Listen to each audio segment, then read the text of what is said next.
Hello, darlings. It's your favorite hostess, Elvira, here to share some tales that will make your blood run cold. Tonight, we're talking about something special, something that promises answers from beyond the grave, the Ouija board. A simple little game, isn't it? Just a piece of wood, a plastic planchette, letters and numbers. Yes, no, goodbye. It seems so harmless, sitting in its box on a dusty shelf. But looks can be deceiving, my little pretties. Some doors are best left unopened, some questions are better left unasked, and some spirits, well, they should be left to rest in peace. Or pieces, depending on their story. So, dim the lights, pull the blankets up to your chin. Are you comfortable? Good, because we are about to begin. I want you to listen closely to these cautionary tales. Think of them as a warning from your dearly departed hostess. The first story comes from a group of teenage friends. Let's call them Jessica, Mike, Sarah. Mike found the Ouija board in a dusty old trunk in the attic. He thought it would be a fun way to pass the time. They set up in the living room right below the attic, fingers on the planchette. "Is anyone here with us?" Jessica asked, shaky. Lily. Lily, are you a good spirit? The planchette moved quickly to yes. Lily, how did you die? Mike asked. It spelled ATTIC, attic.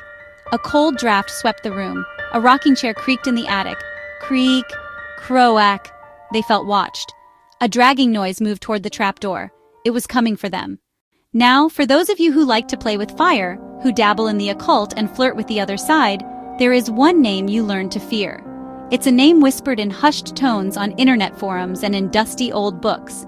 A trickster, a demon, a parasite. The name is Zozo. Our next story is about a young man named David and his roommate Chris. They weren't just casual players, they considered themselves seasoned veterans of the spirit board. They had their rituals, their protective circles of salt, and a list of rules they never broke. Or so they thought. But experience can breed arrogance, a dangerous thing when you're knocking on a door you can't be sure who will answer. One night, the energy in the room felt different, heavy. The planchette began to move, not with the gentle guidance they were used to, but with a frantic, erratic energy. It spelled out a name, Zozo. A chill ran down David's spine. He'd seen the warnings online, the horror stories associated with that name. His instincts screamed to close the session, to say goodbye. But Chris, ever the skeptic, was intrigued. He leaned in and asked the fatal question, "Who are you, Zozo?" The planchette shot across the board, spelling out two terrifying words, "I am you." Before they could process this, it began to count down, slamming into each number. 9, 8, 7. When it slammed onto 0, the entire apartment plunged into darkness. The power was out. A low, guttural growl seemed to come from everywhere at once. Panic set in. They scrambled for their phones, fumbling in the oppressive blackness. When their flashlights finally cut through the dark, the room was empty. But they were not alone. In the beam of their phones, they saw the planchette resting peacefully on goodbye. A final mocking gesture. The air was unnaturally cold, their breath pluming in front of them. That night was just the beginning. Kitchen knives would fly from their holders. The name Zozo would appear, scratched from the inside of a frosted window pane. But the worst part was Chris. He changed. He became a hollowed-out version of himself, dark, angry, and withdrawn. David would find him standing in the corner of the room, just staring, whispering that name over and over. Zozo, Zozo, Zozo. Sometimes the spirits don't just move the planchette. Sometimes they want to be heard. This story is about two sisters, Emily and Laura, who found an old board and set it up in the basement. They placed their fingers on the planchette. Is there a spirit in this house? The planchette slid slowly to yes. The planchette didn't move to spell a name. Instead, a faint, raspy whisper came, like dead leaves skittering. They leaned in. The board whispered one word, "Get." The whisper grew louder. "Get out." Panic washed over them. The TV flickered and went off. They screamed, fled up the stairs, slammed and locked the door. They never went back.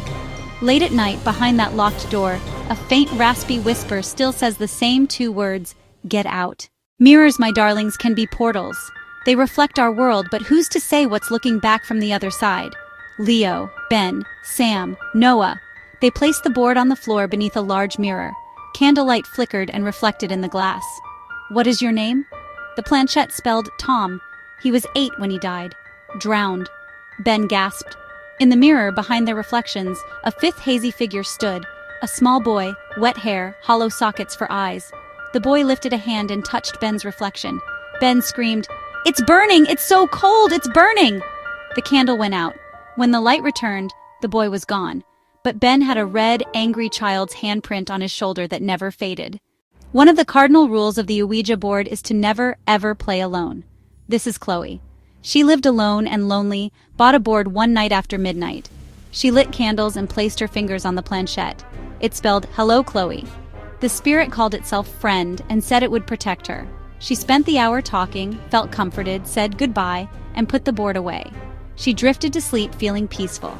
The next morning, cabinet doors were open, and her steamed mirror read, "Don't leave." The friend didn't want her to go to work. She found the locks jammed. She was trapped with a possessive friend that wanted her to stay, forever. You know, darlings, some people see a fixer-upper and think of new paint and fresh starts. They never consider the old secrets hiding in the walls. Sometimes a board isn't just a communication device. It's a key, forged for a lock you never knew existed. For one family, their dream home came with a nightmare in the basement. Down in the damp, earthy dark, young Liam found it. A crude, splintered board, the letters not printed but seared into the wood with heat and intention. A very personal invitation. That night, for a thrill, the whole family gathered around the kitchen table.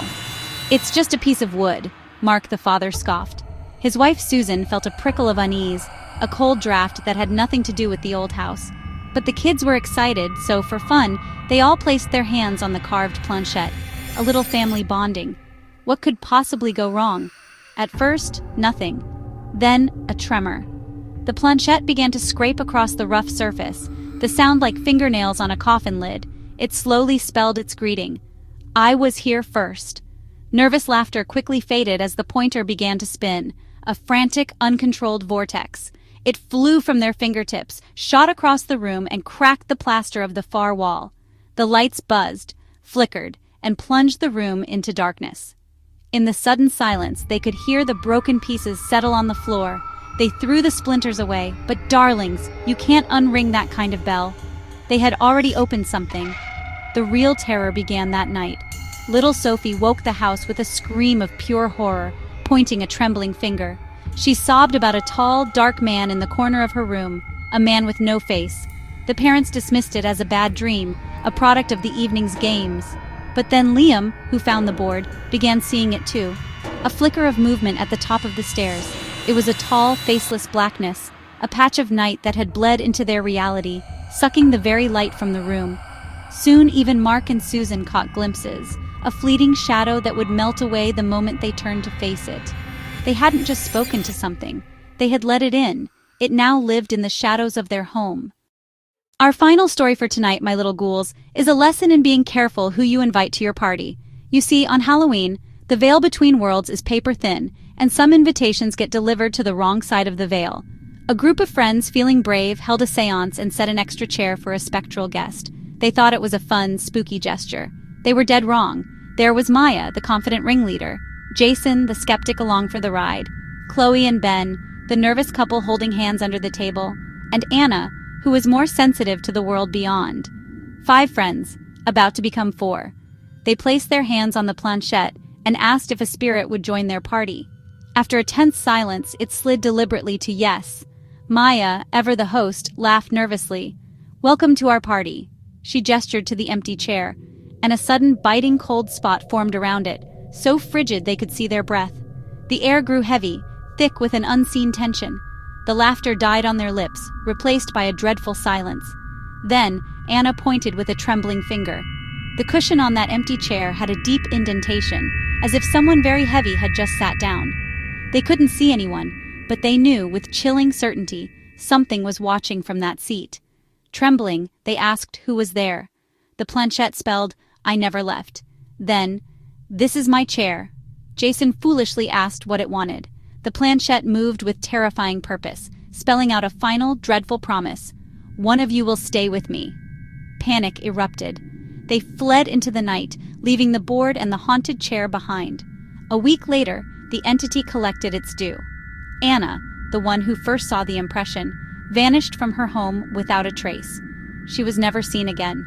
Perhaps she took the spirit's place, forever bound to that empty chair. And so, my darlings, our time together comes to a close. The candles have burned low and the shadows are creeping back to their corners.